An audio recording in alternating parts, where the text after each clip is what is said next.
Okay, I regret to inform you that I have failed as a movie reviewer.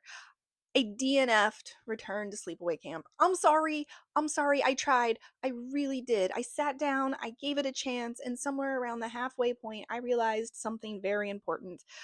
I wasn't angry or offended. I wasn't even bored. I was just confused.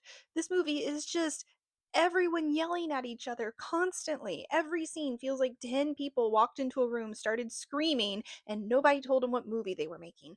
I'm not sitting here saying, wow, this is too extreme or this is too gross. No, I am simply looking at the screen thinking, okay, but what is happening? The kills I saw were also pretty underwhelming. The deep fryer kill is actually a really good idea on paper. There is something genuinely nasty and memorable about that concept, but the execution just did not land for me. And unfortunately, I have to bring up Jason Goes to Hell of all things because somehow that movie handled it better. And when Jason Goes to Hell is winning the person getting cooked comparison, you know we've entered dangerous territory. The cast is also absolutely wild. This movie has people from all over the place. We have someone from The Sopranos. We have Ronnie returning from the original Sleepaway Camp. We have Isaac Hayes, which made me stop and go, wait, Isaac Hayes is in this?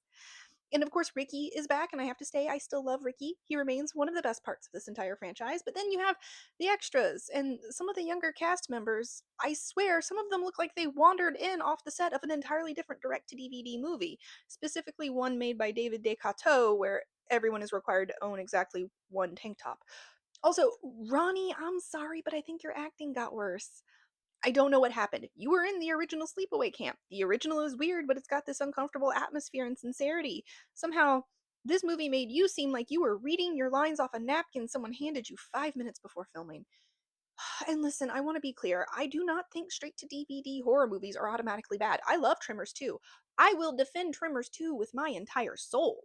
Low budget is also not the problem. The problem is when a movie feels like it doesn't know what it wants to be, and I genuinely think Return to Sleepaway Camp might not know what it wants to be either. Also, can we talk about this guy? The cop with the voice box and the suspiciously fake looking beard? This is a person in disguise, right?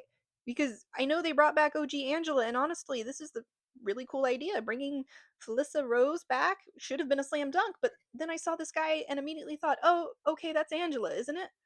And I did not want to spend an hour and a half watching Alan, the human embodiment of a headache, just to confirm what I already suspected. So I skipped to the end, and I was right. Did not exactly put a lot of effort into making that disguise convincing, did they? And that really sums up my feelings about this movie. There was potential here.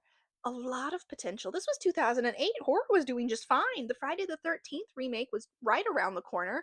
The horror genre had already proven over and over again that you do not need a giant budget to make something effective. You need an idea, you need atmosphere, and you need people who care. The first Sleepaway Camp had that. It was strange and messy, but absolutely bizarre, with a wonderful personality. And then the drop off after that was extremely severe. Sleepaway Camp 2 and 3 are ridiculous, but they are still watchable. They understand what kind of silly slasher they're trying to be, and Return to Sleepaway Camp is different. It's not stupid in a fun way, it's not so bad it's good, it just sort of feels like nothing. The music is sometimes also so loud I could not hear the dialogue. The characters are constantly screaming.